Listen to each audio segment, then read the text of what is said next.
Hi, good afternoon, everyone. Carolyn has very kindly and generously introduced me in recent hours as an expert on the Situationists, and I'm happy to appear as such, I suppose, although I will confess to you all that attempting to write an academic paper on the Congress was a difficult task for me. What I was struck by most in returning to this moment in 1956 was precisely the contradictions behind it and the multifariousness, let's say, of it. So rather than coming to you this afternoon with an academic thesis, let's say, I thought I should maybe keep open the contradiction, keep open the heterogeneity of this moment, and provide us instead with something like a glossary or dictionary that might give us guideposts for the coming hours and days. So I will begin by thanking my comrades, Giuseppe and Asger. It's a pleasure to be here. I'm actually, I'm sitting at the table, the very table that they did. I'm touching dust under it right now. Maybe some gum that Piero Simondo left here in 1956. It's inspiring. So let's begin. By late fall 1956, just 2 months after a small group of European artists had gathered in the Italian Piedmont for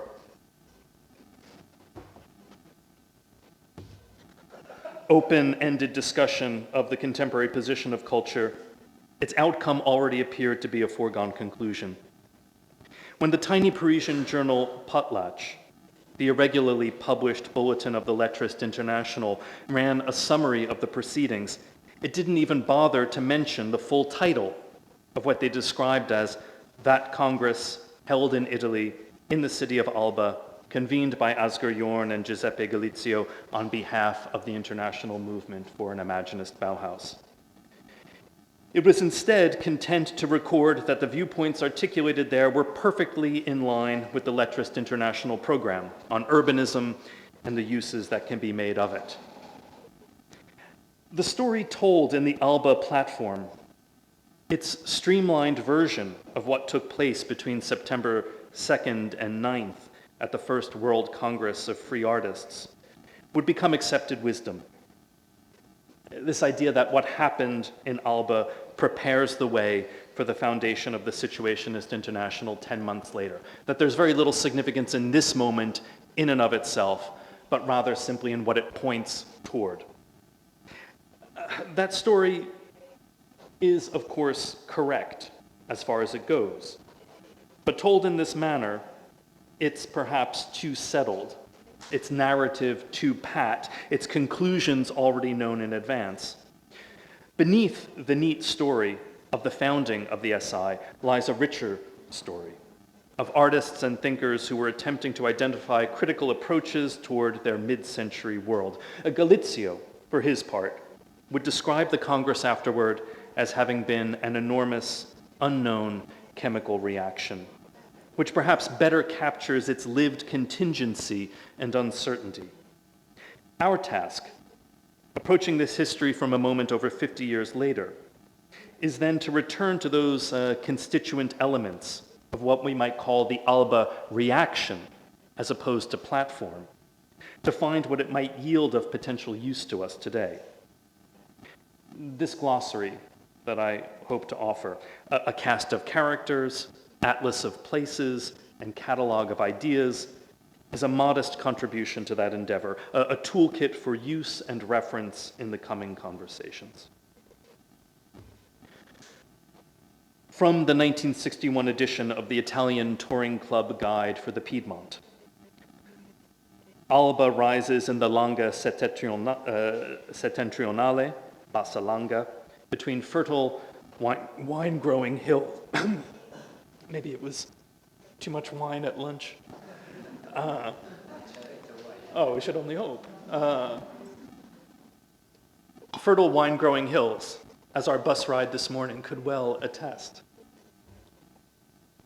On the right bank of the Tanaro, it's a bustling town, an important center for wine, and a well-known market for white truffles. I will hold you all to that promise, as well as preserving some interesting medieval and Baroque monuments. The territory of Alba was inhabited in ancient times. I'm reading from this account of 61.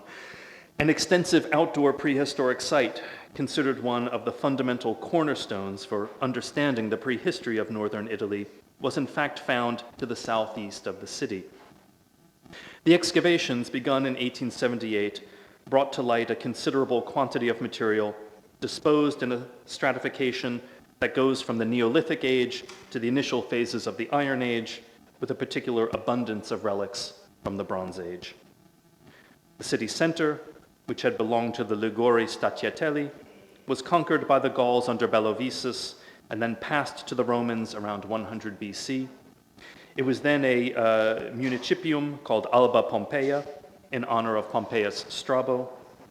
Devastated by the Saracens in 892, it became a free commune in the second half of the 11th century and began its long rivalry with the neighboring Asti. I think I'm legally, contractually obligated to spit on the floor of the chamber when I mention Asti.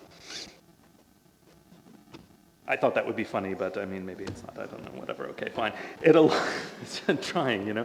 It allied with Charles of Anjou in 1259, passing to the Marquises of Monferrato in 1283, the Visconti in 1347, and then to the Gonzagas. After a long struggle with the Treaty of Cherasco of 1631, it became a possession of Savoy. For its numerous medieval towers, some of which have survived, it was known as Alba of the 100 Towers. Alba has an important school of viticulture and is one of the foremost markets in Italy for the quantity and quality of its grapes. The white truffle of Alba is very famous. A truffle fair, so I've heard. Truffle fair is held from the first to the second Sunday of every October.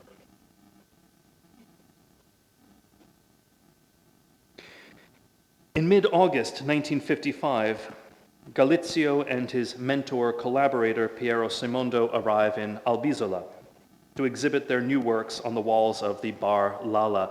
I mean, this is like, okay, I mean, obviously as a historian, I'm going to say this is a contested point. And one of the great debates, I would say, in post-war art history, was it the Bar Lala or a different restaurant? Sometimes you hear the name of another restaurant. It's a debate that will go down, I think, in the annals of art history. But for now, we'll remain with Lala as the name. I know I'm making enemies in the room by even saying it, but that's fine. Galizio, inspired by his younger colleague, had begun to experiment with painting just over a year and a half earlier, using some of the same natural resins he had developed in his apothecary practice.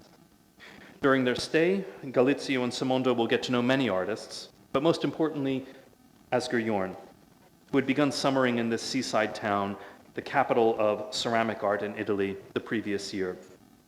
Connecting over their shared interest in archaeology, Galizio convinces Jorn to rejoin him and Simondo in Alba after the summer's end.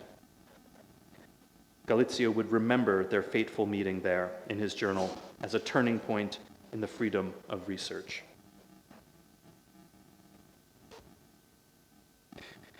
In summer 1954, having come across a copy of Potlatch, Bai passes it along to his friend Jorn, thereby initiating a process that would end, ironically perhaps, in his own expulsion from the Congress 2 years later. According to the lettrist's hostile account, he was forced to withdraw after being faced with precise facts. Just what those facts were went unstated, although Bai's deep suspicions regarding the fractious politics of the Parisians were no secret. The feeling was mutual. In their account of the Congress, the lettrists write that Bai failed to make off with the cash box. That was how they laconically ended their account of his exclusion. His own memory of the split, however, is more sanguine. On the 1st of September, he writes, I left Albisola, loading a box full of my ceramics into my car. I participated in the Congress, which, thanks to Galileo, reached very high levels of rhetorical verbosity. Not wanting to stay any longer, I think he says not wanting to hear anymore, I took my ceramics, put them back in the box, and went away. According to him, he would only learn of his excommunication later that fall in the pages of Potlatch, ending his collaboration with the Imaginist Bauhaus rather abruptly.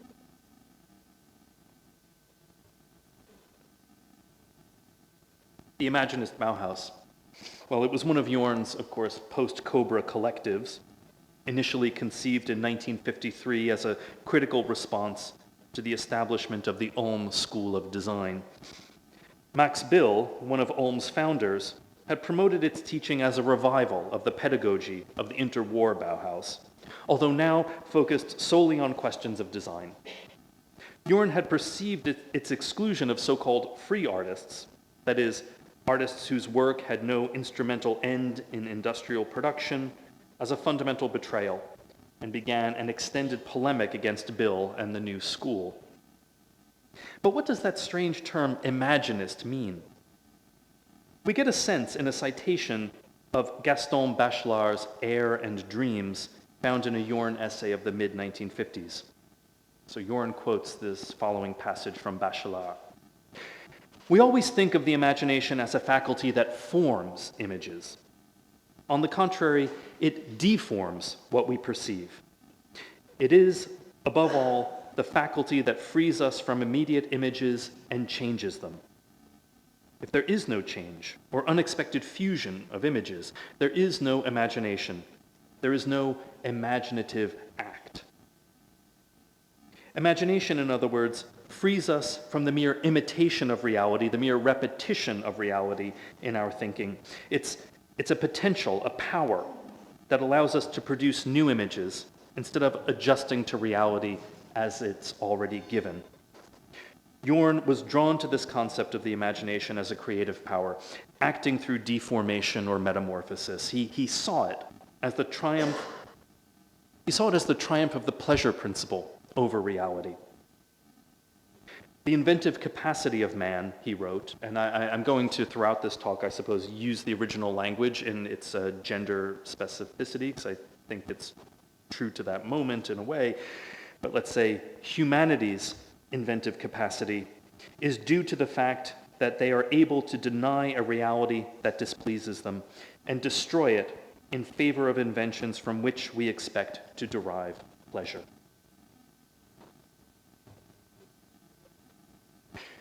Giovanni Bruno, perhaps the unheralded hero of the Congress of Alba. His pizzeria in Via Vincenzo Giacosa was the site of at least one meal during the Congress. Bruno had come to Alba from his native Sicily after the war, opening his restaurant in the 1950s. He originally sold lemons on the street here in Alba. Gradually saved enough money to open his pizzeria. It was the first pizzeria in Alba, a novelty in those years, frequented by locals as well as by artists drawn to the city by Galileo's presence. Bruno would sometimes accept artwork in lieu of payment, and the walls of the dining room were covered with such extemporaneous murals.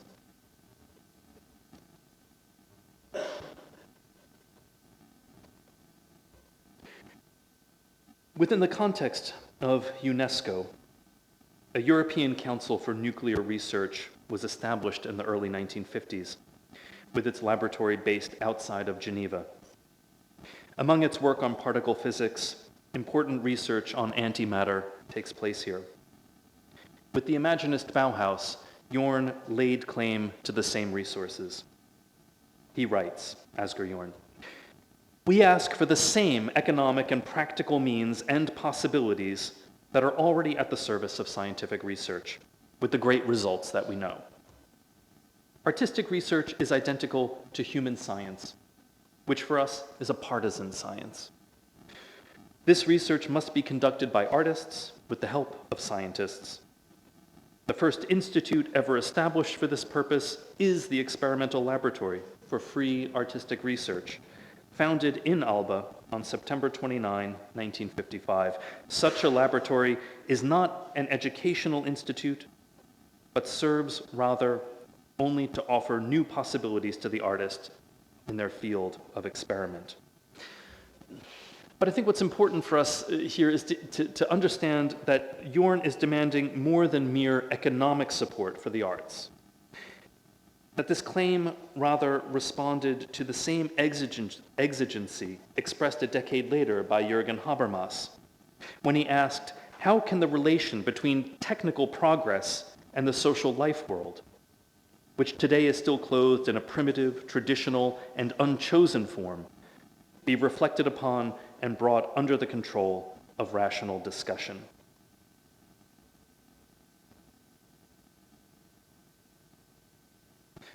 So here's a photograph sent to Galizio in Alba that bears the handwritten inscription, "Playing the tunes of Piedmont, I think of you." I find myself saying it so often when I pick up my guitar in Toronto. It is one element in an elaborate network of correspondence that linked the four central figures of the Congress, or four of the central figures of the Congress, Debord, Galizio, Jorn, and Constant, and that often made reference to shared values and in-jokes. Galizio in these exchanges was frequently referred to as a gypsy prince or king of the gypsies, and Constant himself valorized Roma culture, and particularly its music. In photographs of the 1950s like this one, we often see him with his guitar.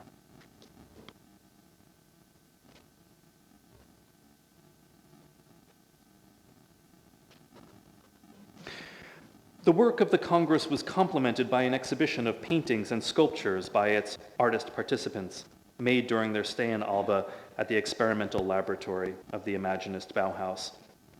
The show was hosted in the Corino Politeama, a music hall almost directly in front of the entrance to Galizio's house.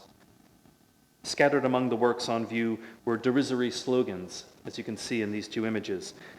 We guarantee that the canvases are pure cotton duck, or blaspheming forbidden, and the like, which lent a rather Dadaist air to the proceedings.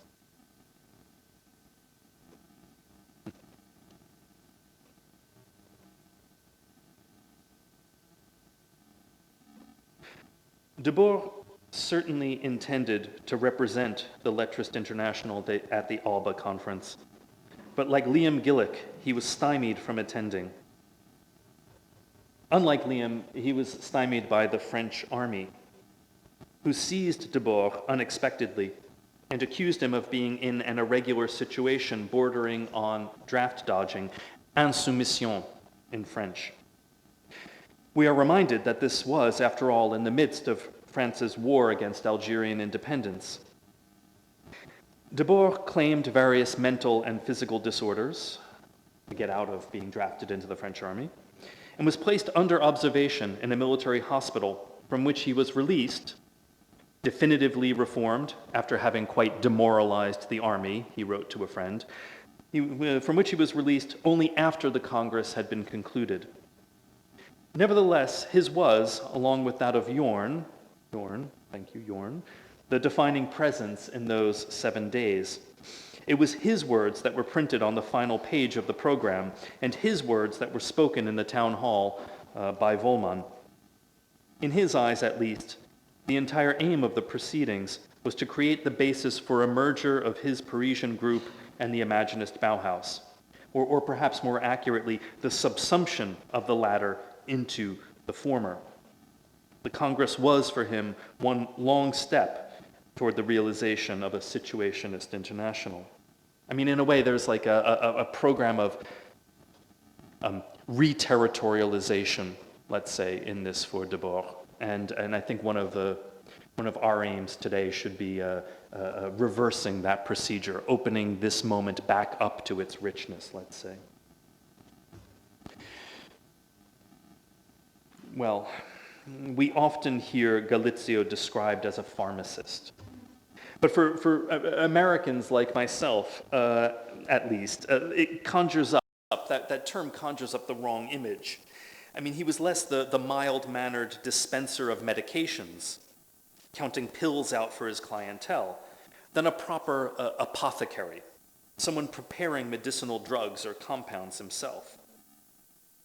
I mean, I was hoping Michael could grind me up something good for later on, but we'll see, you know. Trained at the University of Turin, he opened up the Farmacia Galizio in Alba in 1930 and ran it until the start of 1941, specializing in what he called chimica vegetale, plant or vegetal chemistry, the production of various sorts of medicinal and aromatic herbs, industrial chemicals, the processing of turpentine and pitches. I'm not even sure what pitches really are in retrospect, you know? I mean, I have to say I don't find myself going to buy pitch very often, shockingly seldom, but I don't know, maybe I'm missing something. After the war, he continued these researches, teaching at Alba's viticultural school and on the Faculty of Agriculture at the University of Turin, even founding an experimental laboratory at the Agricultural Institute of Alba in 1946. His work in resins and the like would gradually find its way into his practice of painting, taken up after his fateful meeting with Piero Simondo at a lecture on Kandinsky and clay given by the latter at Alba's Circolo Sociale in 1952, the origins of his so-called industrial painting.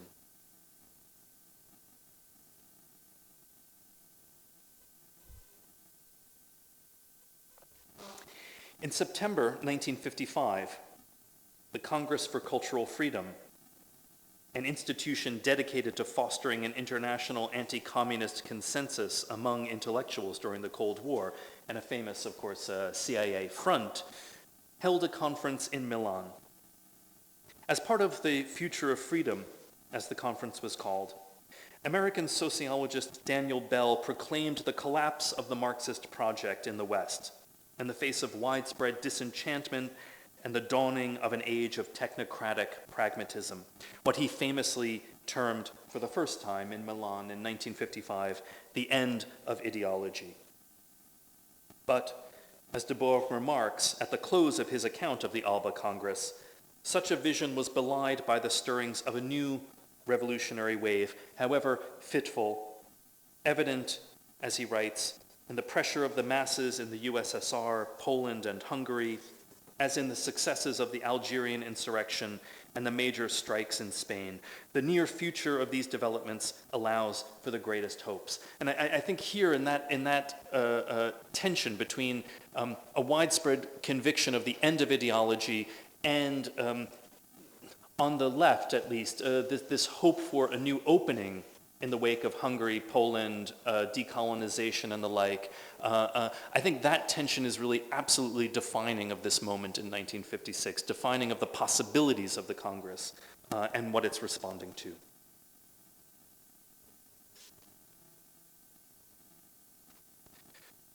Well, a prolix, if not, I'm sorry, Francesco, a prolix, if not always coherent thinker, in his opening address to the Congress, Jorn described the deficiency of the original Bauhaus program in these terms. As you heard, the mistake of the old Bauhaus was contained in its slogan, architects, sculptors, painters, we all must return to the crafts. This slogan may have had a certain relevance at the time, but today, on the contrary, the crafts have become a small, insignificant area in comparison with that of industry and that of free art. The will to move beyond the ceramics experiments of the previous 2 summers in Albizola on the part of Jorn is clear. The global evolution in the field of art and technology has arrived at such a formal confusion, he says, that the establishment of an institute of artistic experiments and theories at the same level as scientific institutes imposes itself with resounding force. The establishment of this institute is our precise and direct goal. I mean, it's a remarkable statement, and one that, needless to say, is a far cry from de Boer's vision for this Congress.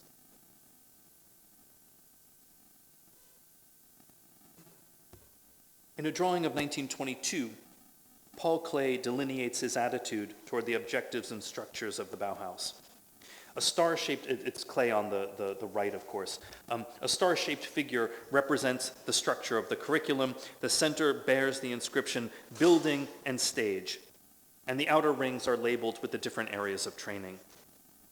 It was a reaction to Walter Gropius's diagram on the left, representing the structure of the school. The decisive difference? For Gropius, architecture and the applied arts were the final objective, as expressed in his famous slogan, "Art and Technology, a New Unity," while for Klee, the visual arts were also at the center of Bauhaus teaching.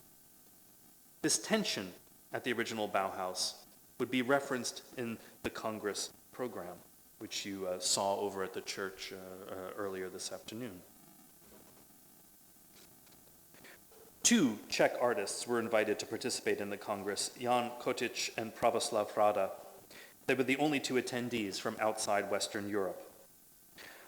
Rada was most likely Jorn's connection to the Czech art scene, having received a scholarship from the Danish government to study at the Copenhagen School of Applied Arts in 1947, where, at the time, he worked in the ceramics atelier of Nathalie Krebs. On their way to the Congress, the two were stopped at the Italian border and initially refused an entry visa. The delay meant they missed the proceedings of the meeting, but they were present for the signing of the final resolution.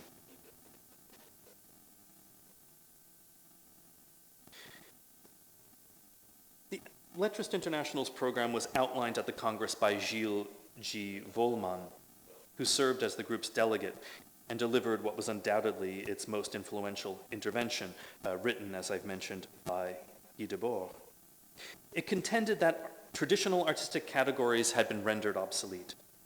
To quote, "The process of negation and destruction that, in an increasingly accelerated manner, is manifesting itself with regard to all the traditional conditions of artistic creation is irreversible. It is the consequence of progress in the possibilities of action that can be seen worldwide." For a century, these possibilities have been reflected in different ways in political struggles and in the technological organization of everyday life.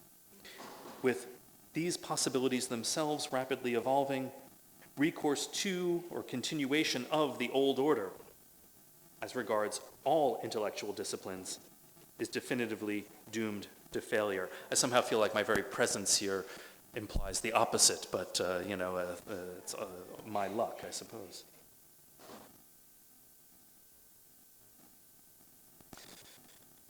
At the 1954 Triennale, Jorn debated Max Bill, one of the founders of the Ulm School of Design, with whom he had violently disagreed over the place of the so-called free arts within a revived Bauhaus curriculum.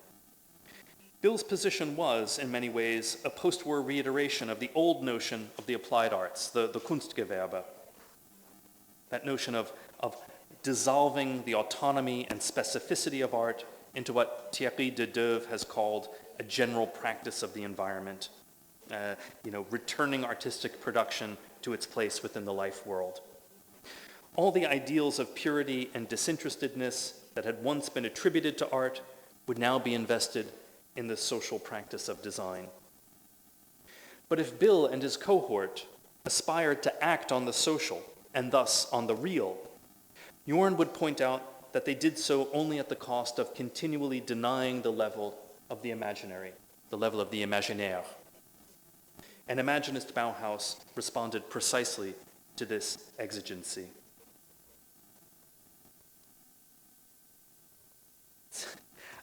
I find this image just incredible, I have to say. I mean, it really, that's, of course, you recognize Galileo Bruno in the front, dressed to the nines in those really hot silk socks and little leather shoes.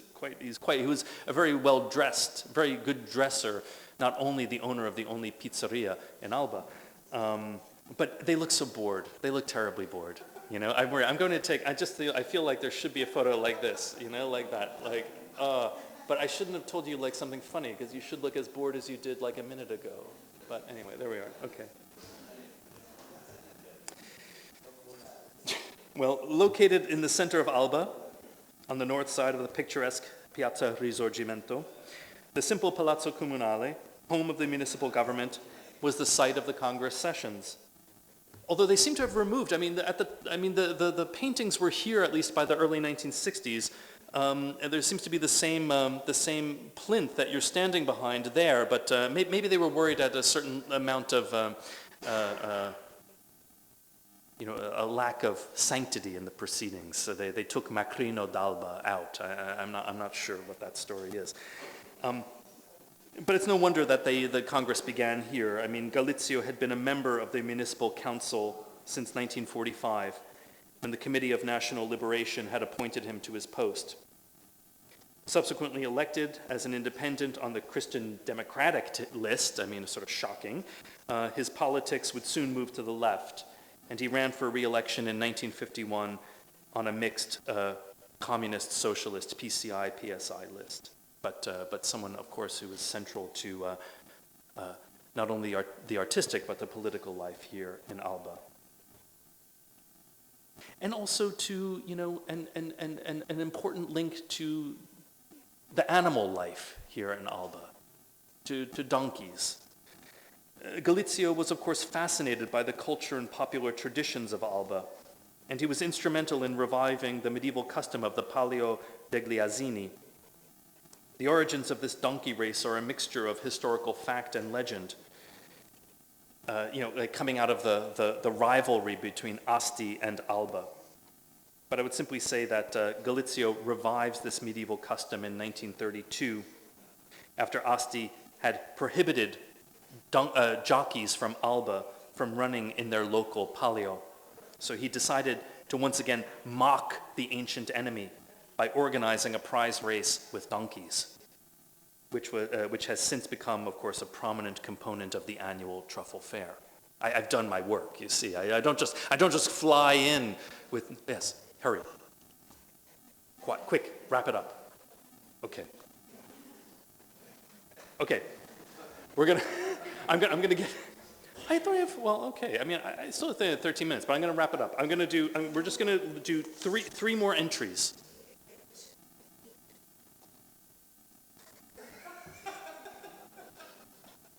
All right, well, pottery. It's stuff that you make out of clay.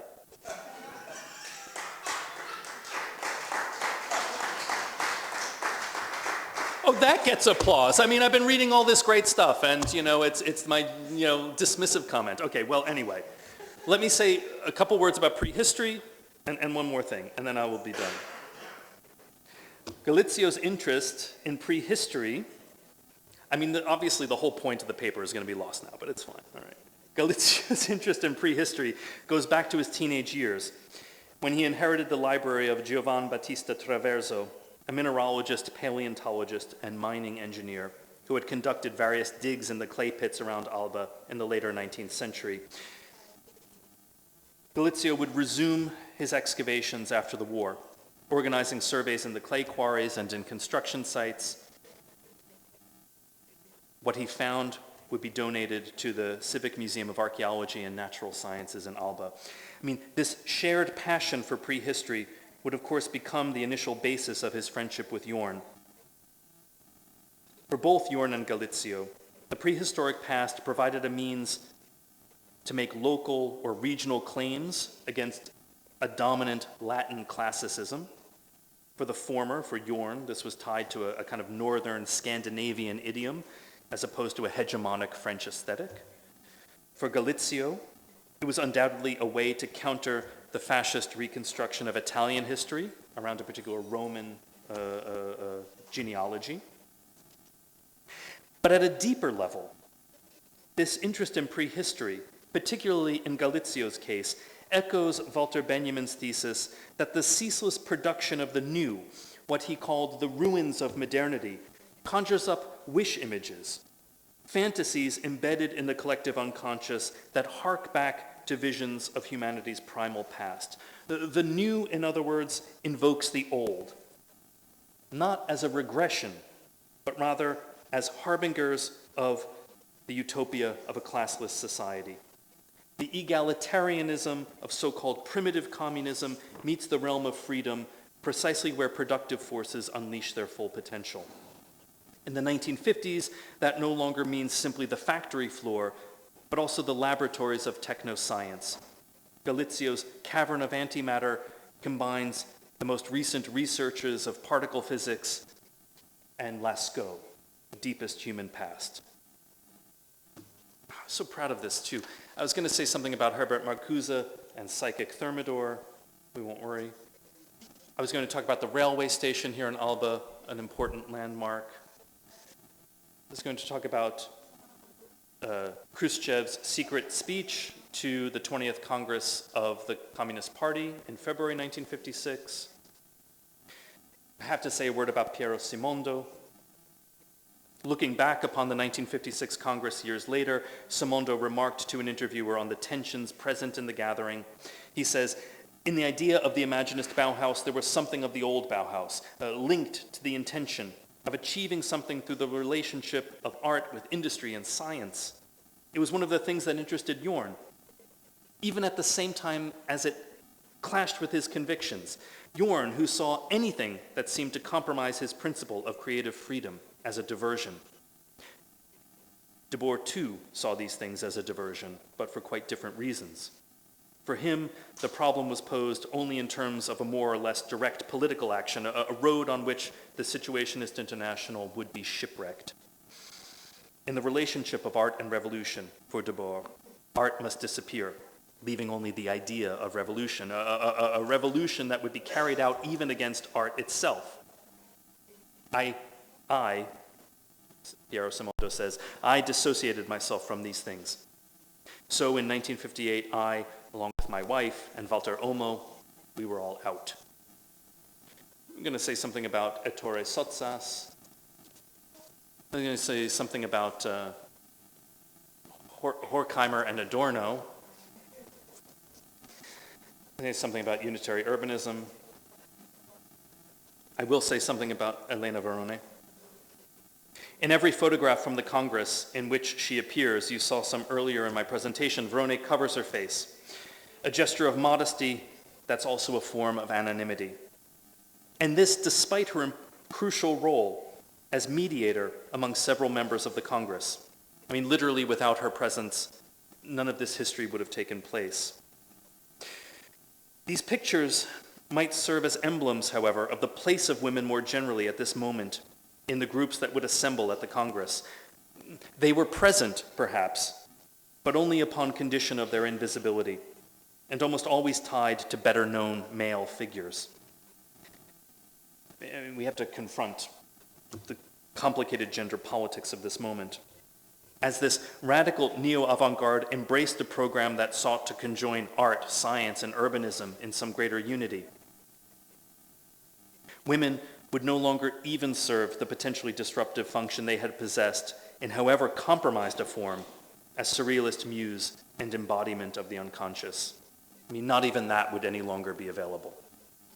I was going to say something about Gilles Wollmann, but I will say something about the Zingari.